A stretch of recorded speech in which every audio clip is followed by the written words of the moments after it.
Sometimes the person who keeps asking if you made it home safely has already become the place your heart wants to return to. The day I moved back to my hometown after graduating from college was supposed to feel familiar, but everything seemed just a little different.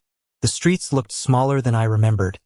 The neighborhood coffee shop had a new sign above the entrance, and even the park where I used to spend summer afternoons somehow felt quieter than before. I told myself that maybe I had changed more than the town had. Starting over always sounded exciting until you actually had to do it. My first week was filled with unpacking boxes, learning the routine at my new job, and trying to convince myself that returning home had been the right decision. My older sister was thrilled to have me nearby again, and she insisted that Sunday dinner with the family would become a tradition once more. Everything felt comfortable, almost predictable, until I walked into a small coffee shop near my office one rainy morning and heard a familiar voice call my name. Noah. I turned around and immediately recognized Ethan Brooks. It had been several years since I had last seen him, yet he looked almost exactly the same. Calm eyes, relaxed smile, the quiet confidence that had always made conversations with him feel easy. Years ago, Ethan had dated my sister for a while before they realized they wanted different things in life. Their relationship ended without arguments or resentment, and eventually they became nothing more than old friends who occasionally asked how the other was doing. I smiled politely. It has been a long time. Ethan nodded. Your sister mentioned you were moving back. I was wondering when I would run into you. We spent only a few minutes talking before I had to leave for work, but something about the conversation stayed with me for the rest of the day. It was not because anything extraordinary happened. It was because Ethan still remembered little details about me that I assumed everyone else had forgotten. He remembered the degree I had studied. He remembered that I always ordered dark roast coffee without sugar. He even remembered that I used to carry a notebook everywhere because I liked writing random thoughts whenever inspiration appeared. As I was leaving the coffee shop, he smiled and said, "Drive safely, Noah." It sounded like an ordinary goodbye. At least I thought so. That evening, just after I finished making dinner, my phone buzzed with a text message from a number I almost did not recognize. Did you make it home safely? For a moment, I simply stared at the screen. I eventually remembered that my sister had once shared my number with Ethan years ago while helping organize a family event. I smiled politely and replied, "Yes, thank you."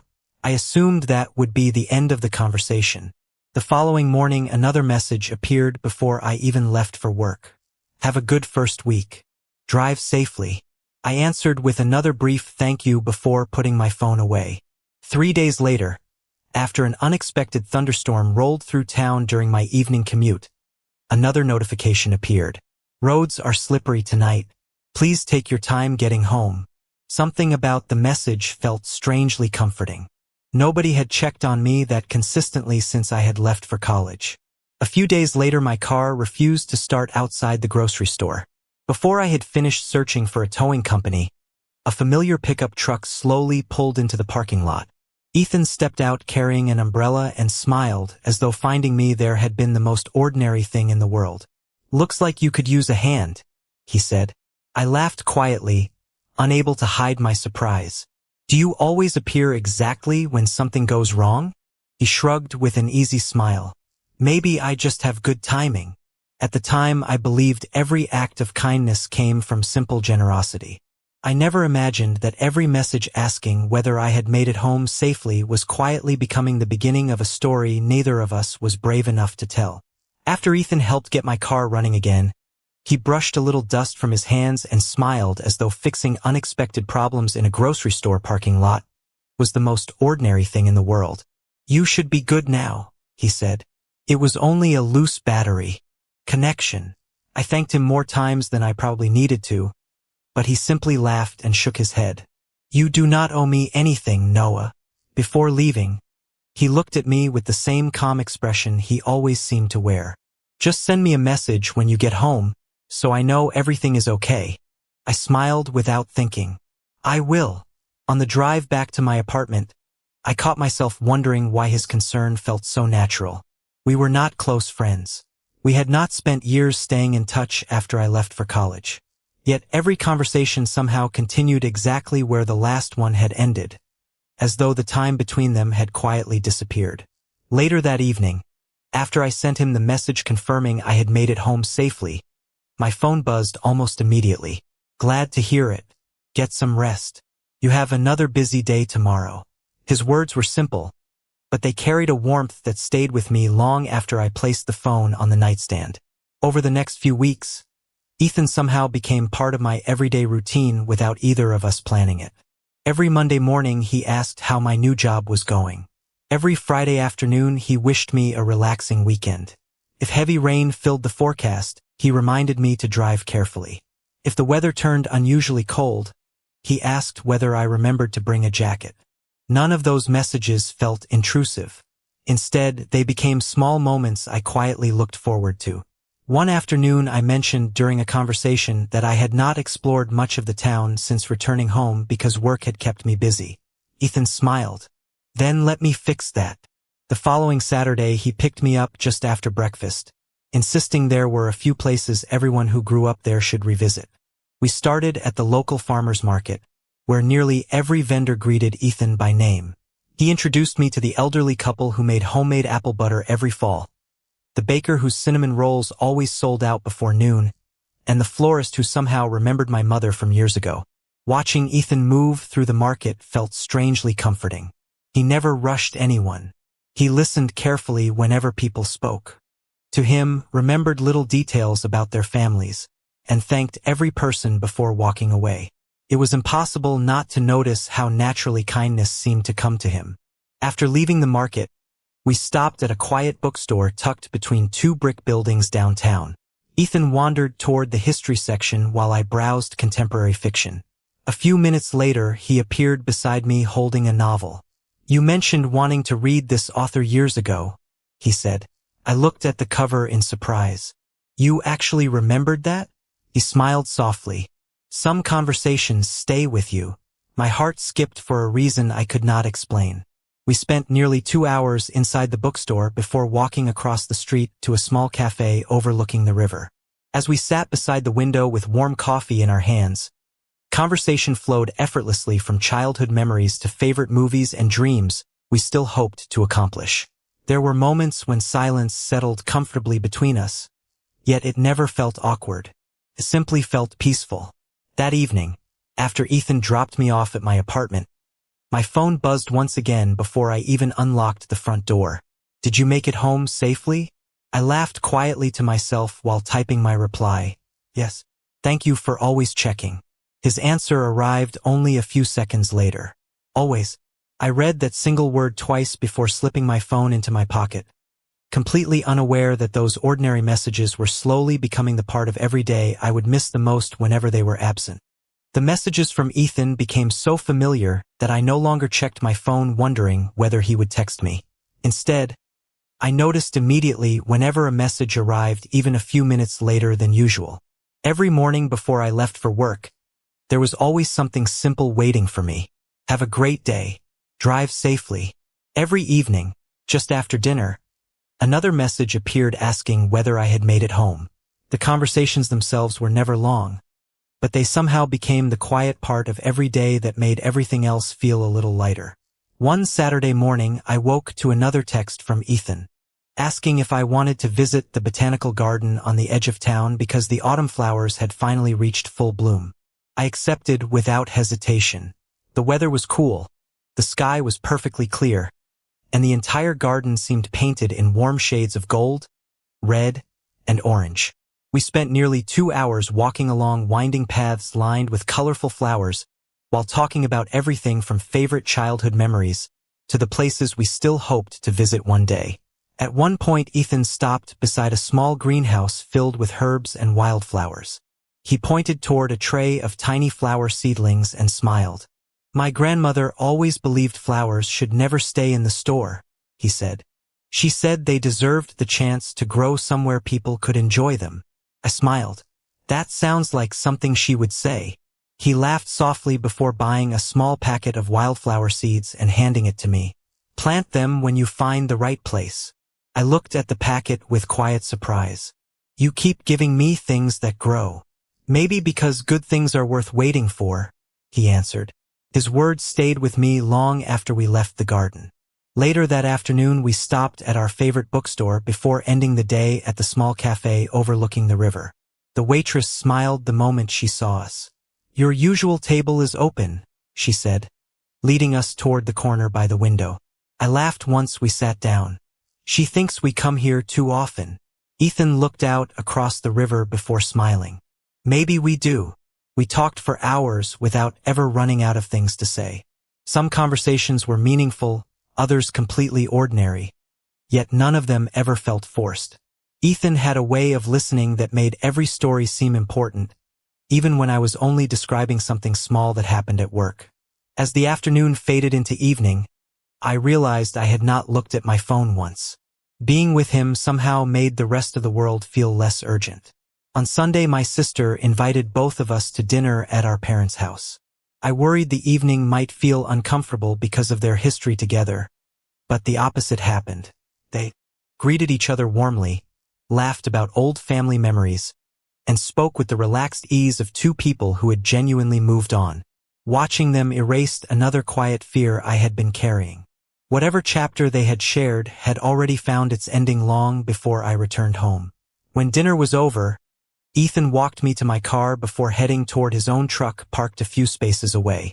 "Drive safely," he said with the familiar smile I had come to expect. I nodded. "You too." 20 minutes later, just after I unlocked my apartment door, my phone buzzed. "Did you make it home safely?" I smiled before answering. "Yes, thank you." A few seconds later, another message appeared. "Good.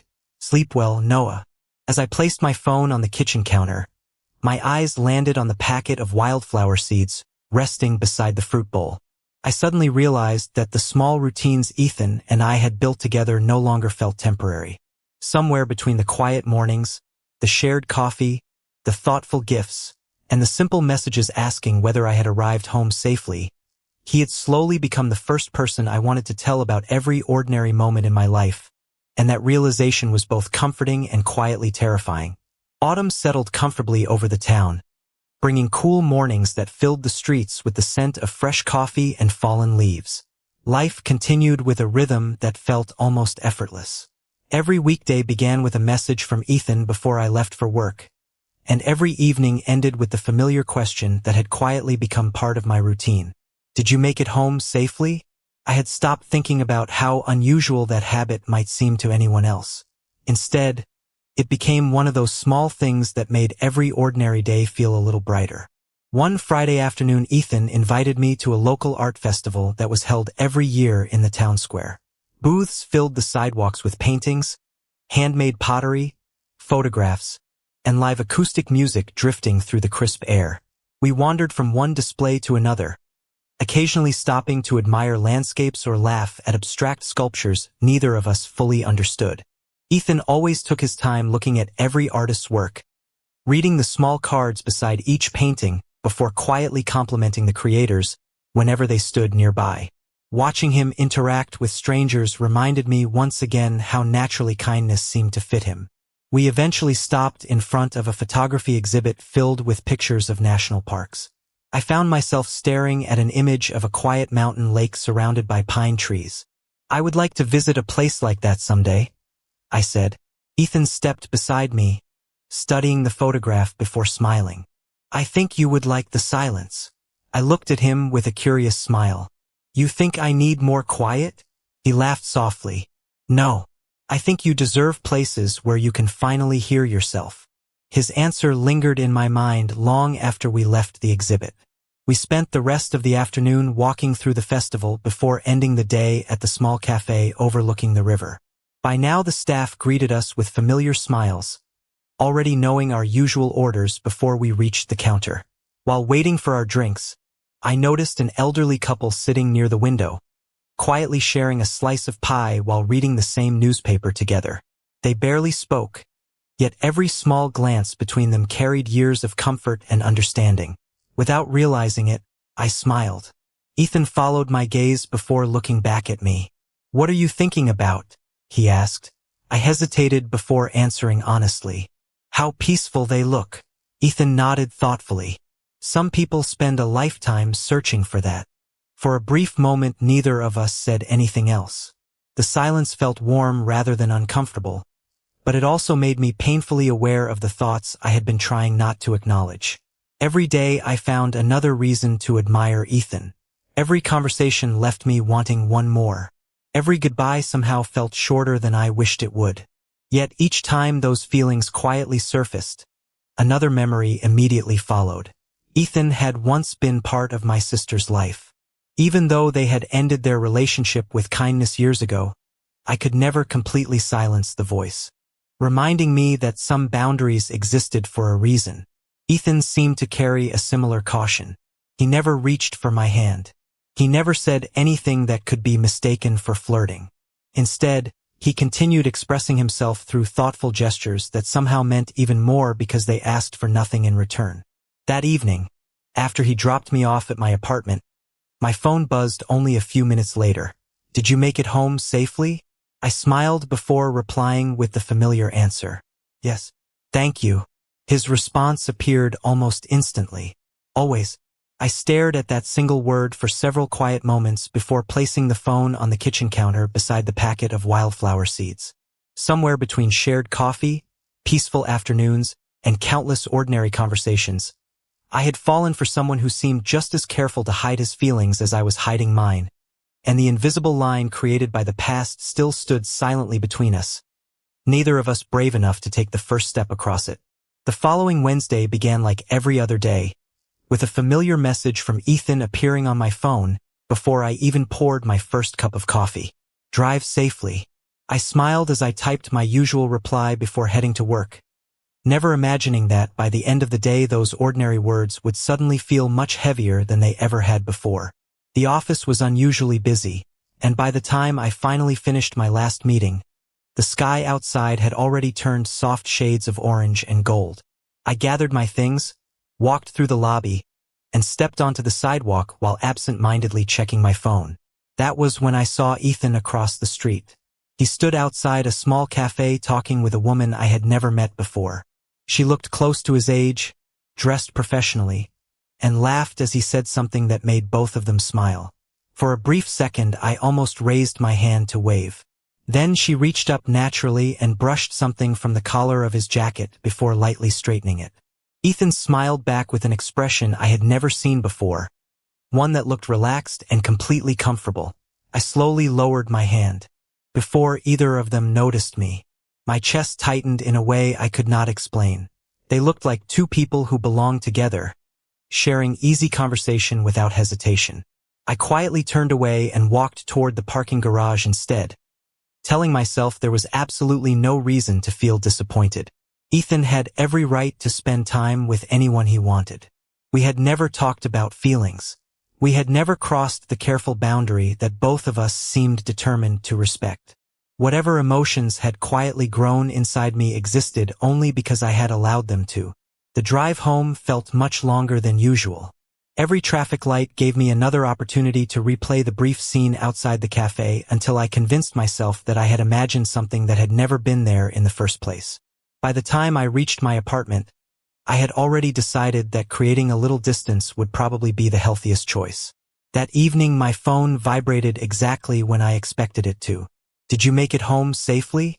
I stared at the message for several moments before replying with only one word. "Yes." A second message appeared almost immediately. "Everything okay?" I looked at the blinking cursor, wanting to explain everything and nothing at the same time. After deleting several unfinished replies, I finally typed, "Work was exhausting today." Ethan answered with his usual kindness. "Get some rest. Tomorrow will be easier." Normally those words would have made me smile. Instead, they reminded me that kindness alone did not necessarily mean what I secretly wished it did. Over the next week, I quietly began changing my routine. When Ethan invited me to visit the bookstore on Saturday, I told him I had already promised to help a coworker organize a community fundraiser. When he suggested trying a new cafe that had just opened downtown, I said I needed to catch up on chores around the apartment. None of those excuses were true, but they sounded believable enough. Ethan never questioned them. He simply wished me a good weekend and reminded me to drive safely whenever I went anywhere. That almost made everything worse. Even while trying to step away, I still found myself checking my phone each morning, hoping his familiar message would arrive. It always did. I still smiled every time I read it before reminding myself that caring too much about someone who might already be moving toward another future would only leave me disappointed. As the days passed, I discovered something I had been trying to avoid admitting. Missing Ethan was far more difficult than convincing myself to stay away from him. Monday afternoon brought an unexpected knock on my apartment door, just as I finished putting away groceries. I assumed it was a delivery driver until I opened the door and found my sister standing there with a paper bag from our favorite bakery. "I thought you could use something sweet," she said with a smile before walking inside. We spent the next hour drinking coffee and talking about work, our parents, and everything that had happened since I moved back home. I tried my best to sound relaxed, but apparently I was not nearly as convincing as I hoped. My sister eventually set her coffee mug down and looked at me with quiet curiosity. "You have been unusually distracted lately," she said. "Did something happen?" I hesitated before answering. Finally I sighed and told her about seeing Ethan outside the cafe with the woman who had adjusted his jacket. I admitted that I had started avoiding him because I believed he had probably met someone special. My sister listened without interrupting, and when I finally finished speaking, she could not help smiling. "Noah," she said gently. "The woman you saw was Olivia." I frowned. "Who is Olivia?" "She manages Ethan's biggest project at work. She treats everyone on her team like family. I have met her several times." I blinked in surprise. "So they are not dating?" She laughed softly. "Not even a little." I stared into my coffee without saying a word. After a long pause, she continued. "Besides, Ethan has not dated anyone since we broke up." That caught my attention immediately. "Really?" She nodded. "Our relationship ended years ago because we realized we were better as friends. There was never any anger between us. We wanted different futures, and we both accepted that." She smiled warmly before adding something that made my heart stop for a moment. "Do you know what changed after you came home?" I slowly shook my head. "Ethan started asking about you." I looked at her in confusion. She continued, "At first it was little things. He wanted to know whether your graduation went well. Then he asked if you found a job. After you moved back, he suddenly seemed happier. He remembered every detail about your schedule before I did." My heart beat faster with every sentence. "Why are you telling me all of this?" She looked at me with complete sincerity. "Because whatever Ethan and I had belongs entirely in the past. I have been happy for a long time, and I want both of you to be happy too. If you have been carrying guilt because of me, you can finally let it go." After she left, I remained sitting quietly beside the kitchen window. My eyes drifted toward the packet of wildflower seeds Ethan had given me weeks earlier. Suddenly, every memory replayed itself from a completely different perspective. The repaired car, the bookstore, the botanical garden, the thoughtful messages, the mornings when he remembered exactly how I liked my coffee. None of those moments had anything to do with my sister. They had always been about me.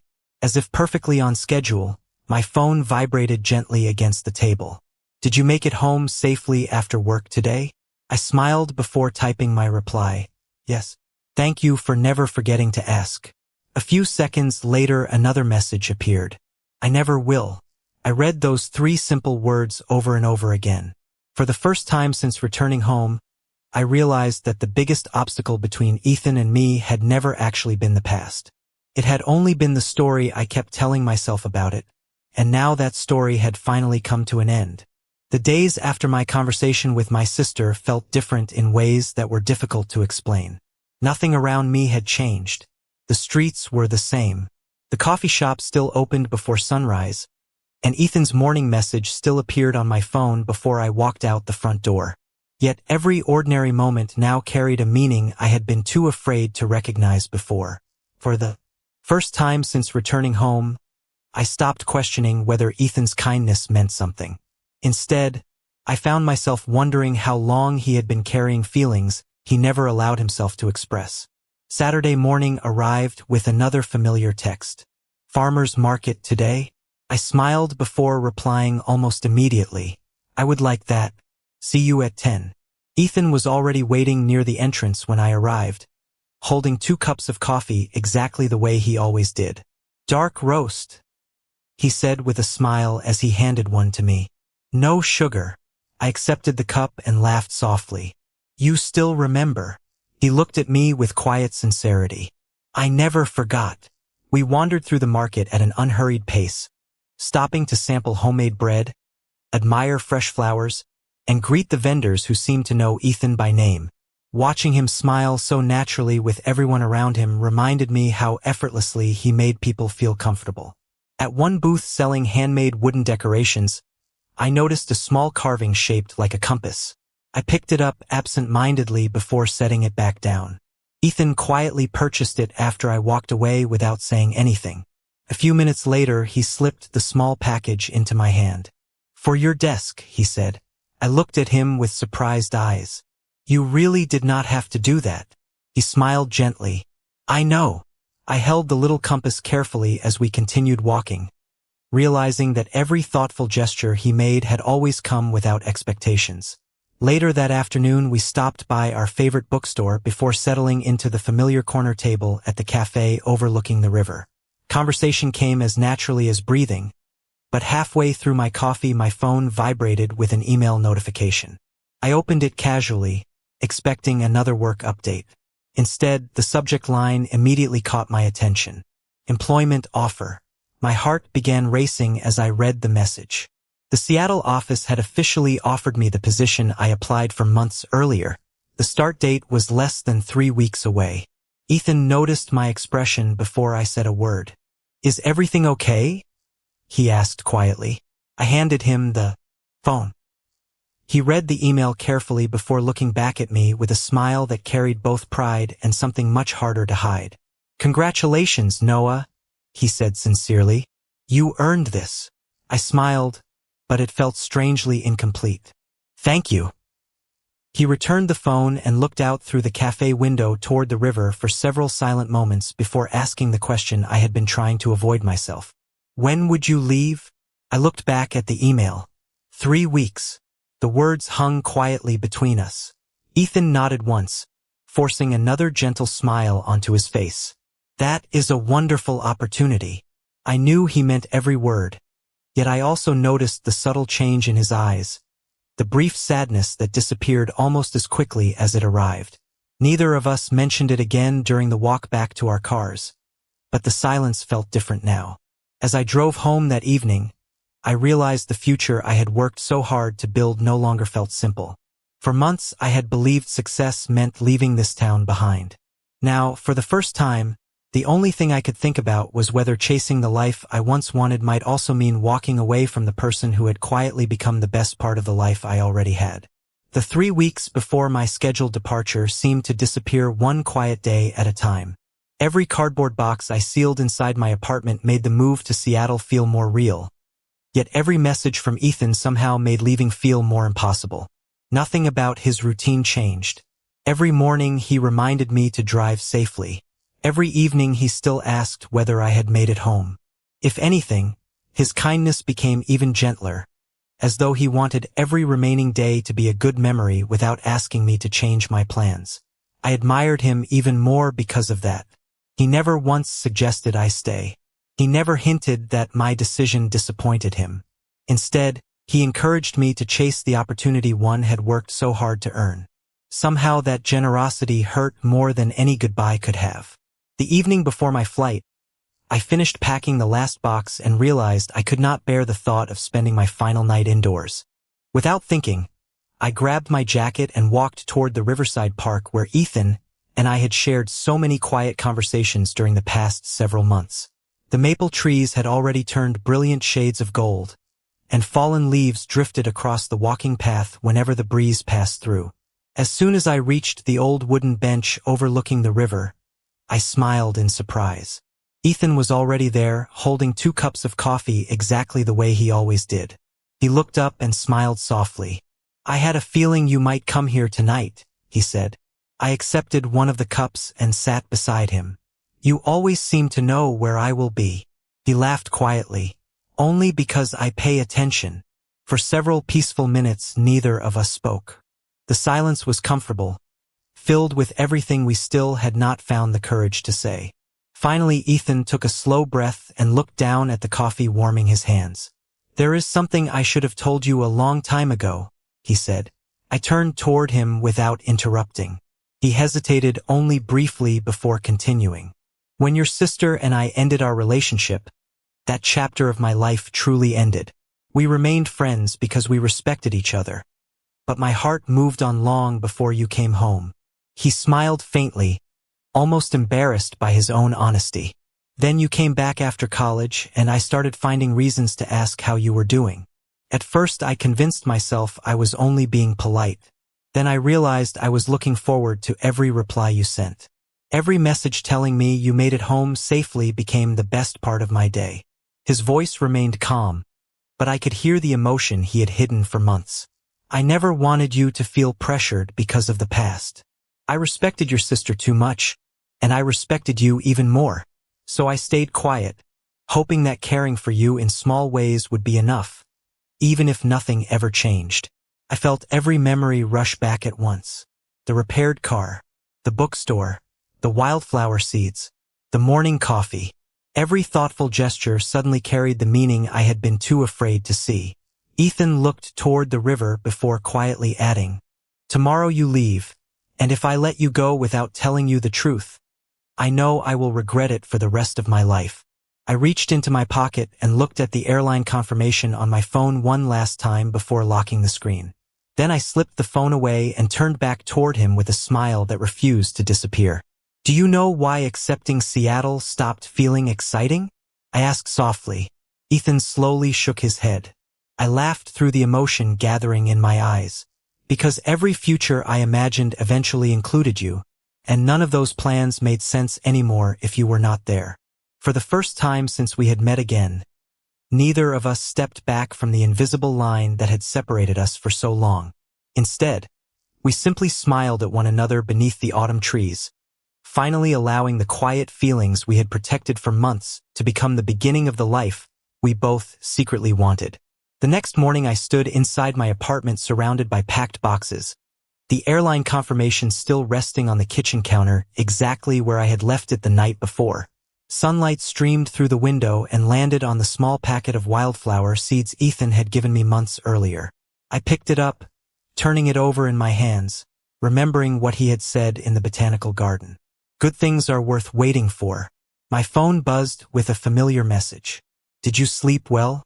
For the first time, I smiled before answering with something different. "Come over. I have something important to tell you." Less than 20 minutes later, there was a gentle knock at the door. Ethan stepped inside with the same calm expression he always carried, although I could see the uncertainty in his eyes. He looked at the boxes stacked against the wall before quietly asking, "Is everything all right?" I nodded and handed him the airline confirmation. He studied it for a moment before looking back at me. "Your flight is tomorrow morning." I took a slow breath, then reached for another envelope lying beside it. "That one is," I said. "This one is not." Ethan opened the second envelope and read the letter inside. After a few seconds, he looked up, in complete surprise. "You turned the offer down?" I smiled softly. "Not exactly. I asked whether I could continue working remotely for the first year while helping build the new office from here. They agreed yesterday afternoon." He blinked, almost unable to process the words. "You changed your plans?" "I changed my definition of success," I answered honestly. "A few months ago, I believed happiness was somewhere else. Then I came home and discovered that the life I had been searching for was quietly growing right here." For a long moment, neither of us spoke. We simply looked at one another, allowing every conversation, every shared coffee, every thoughtful message, and every quiet afternoon to settle naturally into that single moment. Ethan laughed softly before shaking his head. "I spent months trying to prepare myself to watch you leave." "I know," I replied. "I spent months trying to convince myself leaving was the only choice." He smiled with the same warmth that had first welcomed me home. "I am really glad both of us were wrong." Later that afternoon, we drove to the community garden on the edge of town carrying the packet of wildflower seeds that had remained untouched ever since Ethan first gave them to me. Together we found an empty corner beside a wooden fence where afternoon sunlight reached the ground for most of the day. We carefully planted the seeds before covering them with fresh soil. Ethan looked at the small patch of earth and smiled. "It will take time." I nodded. "The best things usually do." Seasons passed quietly after that. Spring eventually painted the garden with bright colors, and the tiny seeds we planted together became a field of wildflowers that returned year after year. My remote position grew into a career I genuinely enjoyed, and Ethan continued building his own work close to home. Our favorite bookstore remained part of nearly every weekend. The cafe beside the river still greeted us with our usual table, and the farmers' market vendors never stopped asking how we were doing. Life never became extraordinary in dramatic ways. Instead, it became extraordinary because ordinary moments were now shared together. Even now, whenever one of us finishes work a little later than expected or drives through heavy rain on the way home, a familiar message still appears on the other's phone without fail. "Did you make it home safely?" Every single time, the answer is the same. "Yes, I am home." The words carry a meaning they never had before, because home is no longer just the place where I live. Home is the person who quietly cared for me long before either of us found the courage to say the words our hearts had known from the very beginning.